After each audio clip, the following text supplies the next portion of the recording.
CBI దర్యాప్తును వేగవంతం చేసింది. మాజీ ప్రిన్సిపల్ సందీప్ ఘోష్ ని 12 గంటల పాటు విచారించింది. హాస్పిటల్ సెక్యూరిటీ సూపర్వైజర్ సహా 10 మందిపై ప్రశ్నల వర్షం కురిపించింది. ఘటన జరిగిన రోజు రాత్రి డ్యూటీలో ఉన్న గార్డులను, గతంలో సస్పెండ్ అయిన 2 టెంపరరీ గార్డులను కూడా సిబిఐ పలు ప్రశ్నలు సంధించింది. ఈ కేసులో చాలా అనుమానాలు ఉన్నాయి. ఆ అనుమానాలకు సమాధానం దొరికితే దీని వెనక ఉన్నది ఎవరు, ఇంత కిరాతకానికి ఎందుకు పాల్పడ్డారనే ప్రశ్నలకు సమాధానం దొరికే అవకాశం ఉంది.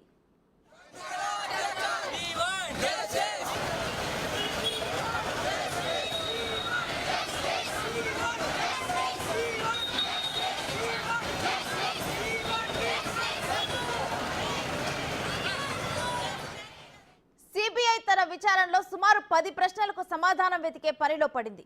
నేరం జరిగిన రోజు రాత్రి డ్యూటీలో ఎవరెవరు ఉన్నారని ప్రధానంగా విచారణకు హాజరైన వాళ్ళని ప్రశ్నించింది. ఈ ఘటన జరగటానికి ముందు ఆగస్టు 8 రాత్రి డాక్టర్ల డిన్నర్ టైంలో ఏం జరిగిందని తేల్చే పనిలో పడింది. అత్యాచారానికి గురైన వైద్య విద్యార్థిని ఆ రోజు రాత్రి చివరగా ఎవరు చూశారని ప్రశ్నిస్తోంది. ఆగస్టు 9న ఉదయం అర్ధనగ్న స్థితిలో డెడ్ బాడీని మొదట ఎవరు చూశారనే విచారణకు హాజరైన వాళ్ళని అడిగింది సిబిఐ.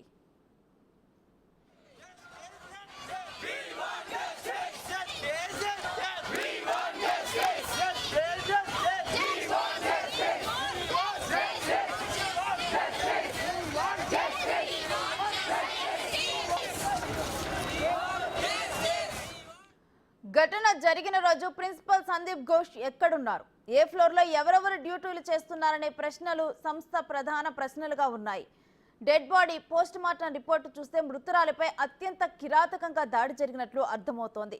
అంత దారుణంగా దాడి చేసినప్పుడు బాధితురాలు అరుపులు కేకలు ఎవరికి వినిపించలేదా అని సిబిఐ అనుమానం. ఆర్జీ కర్ హాస్పిటల్లో డాక్టర్లకు ప్రత్యేకంగా రెస్ట్ రూమ్స్ లేవా, ఆసుపత్రిలో సీసీ కెమెరాల ఫుటేజ్ ఏమైంది అనే ప్రశ్నలకు సమాధానం వెతికే పనిలో సిబిఐ పడింది.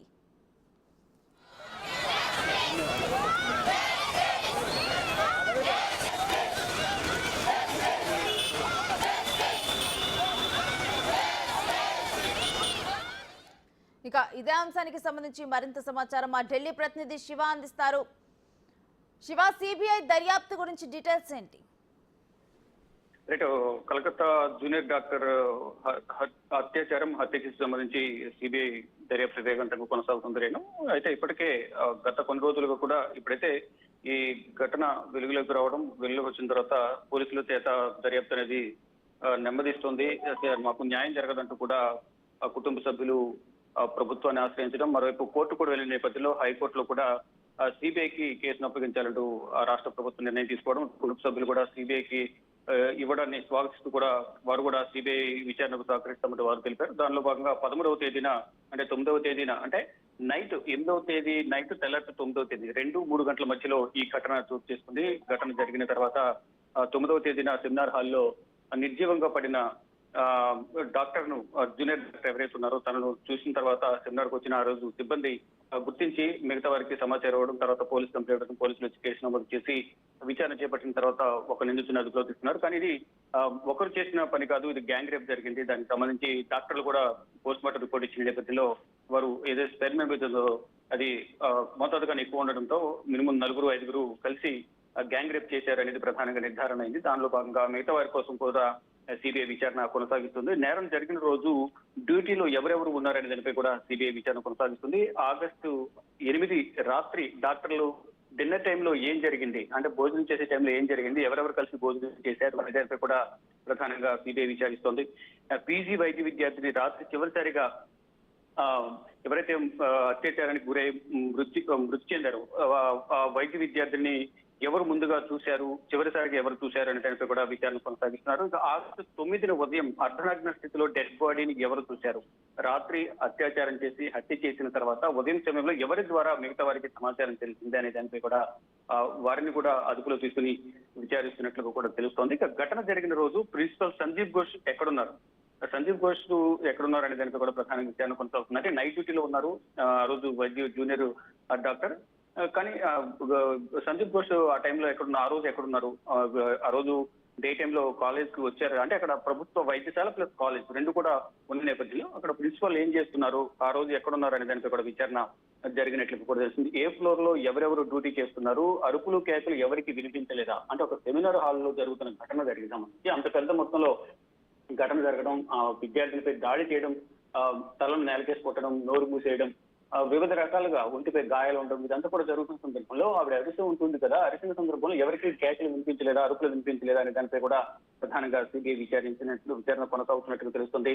ఆర్జికర్ హాస్పిటల్లో డాక్టర్లు ప్రత్యేకంగా రెస్ట్ రూమ్స్ ఏర్పాటు చేయలేదా, అందరూ కలిసి రెస్ట్ సెమినార్ హాల్లోనే అందరూ ఎందుకు కలవాల్సి ఉంది, అందరూ అక్కడ సెమినార్ హాల్ కు అసలు ఎందుకు వెళ్లాల్సి ఉంది తను డాక్టర్ అనేది ప్రధానంగా విచారిస్తున్నారు.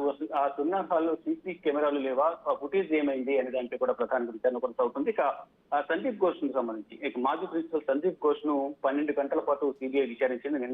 నిన్న విచారించింది. అతని నుంచి కొన్ని ఆధారాలు అయితే సేకరించినట్లు కూడా తెలుస్తుంది. లొకేషన్ పై అన్ని ఆధారాలు సరిపోల్చుకుంటున్న సిబిఐ హాస్పిటల్ సెక్యూరిటీ సూపర్వైజర్ సహా 10 మందిపై పర్సనల్ వర్షం కురిపించినట్టు తెలుస్తుంది. అంటే మొదటి నుంచి కూడా 8వ తేదీ రాత్రి నుంచి ఆ ముందు 2 రోజుల ముందు వరకు కూడా ఎవరెవరు డ్యూటీలో ఉన్నారు, ఎవరెవరు టెంపరీ దాంట్లో డ్యూటీకి ఉన్న గార్డులు ఎవరైతే ఉన్నారు వారిని కూడా పిలిచి విచారిస్తే మొత్తం సంబంధించి దాంట్లో ఎవరెవరి మీద అనుమానం వ్యక్తం చేస్తున్నారు, ఎవరెవరు డ్యూటీలో ఉన్నారు, ఎవరెవరు ఆ రోజు సెలవు పెట్టారు, ముందు వారం రోజుల ముందు వరకు కూడా ఉన్నవారు ఎవరు, తర్వాత వచ్చిన వారు ఎవరు, వీరందరిపై కూడా విచారణ అనేది సిబిఐ కొనసాగిస్తోంది.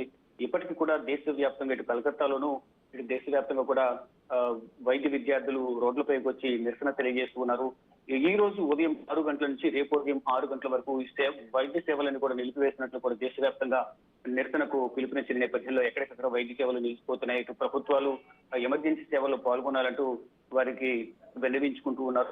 ఎక్కడెక్కడ నిన్న అయితే ప్రత్యక్షంగా పశ్చిమ బెంగాల్ ముఖ్యమంత్రి మమతా బెనర్జీని వాళ్ళ ఎంపీలు మహిళా ఎంపీలతో కలిసి రోడ్లపైకి వచ్చి నిరసన తెలియజేశారు. కానీ ఇక్కడ ఈ హత్య ఘటన రాజకీయ రంగు పులుముకుంటుంది. ఒకరిపై ఒకరు మీ వల్ల ఇటువంటి ఘటనలు జరుగుతున్నాయంటే, మీ వల్ల జరుగుతున్నాయంటే కూడా ఒకరి మీద ఒకరు ఆరోపణలు ప్రత్యారోపణలు చేసుకుంటున్నారు. కానీ ఇక్కడ వైద్య విద్యార్థికి న్యాయం జరగడం లేదనేది సామాన్య జనం అయితే ఆవేదన వ్యక్తం చేస్తున్నారు. ఇక తనకి మృతి చెందిన హత్యాచార ఘటన బాధితులు ఎవరైతే ఉన్నారో తనకు దేశవ్యాప్తంగా అయితే మద్దతు ఇస్తూ ఉన్నారు.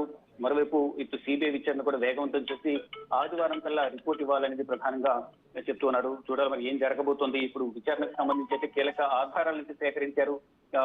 గ్యాంగ్ రేప్ జరిగిందని చెప్తున్న నేపథ్యంలో ఎవరెవరు దీంట్లో పాల్గొన్నారు, ఎవరినైనా దాచిపెట్టేందుకు ఇలా ప్రయత్నాలు జరుగుతున్నాయా, ఘటన జరిగిన 5 రోజుల వరకు కూడా ఎటువంటి పురోగతి లేకపోవడంతోనే సిబిఐకి అప్పగించిన నేపథ్యంలో సిబిఐ ఎంత మేర దర్యాప్తు కొనసాగిస్తుందని దానికి కూడా ప్రధానంగా ఇప్పుడు విచారణ కొనసాగిస్తున్నారు. Right, thank you Shiva.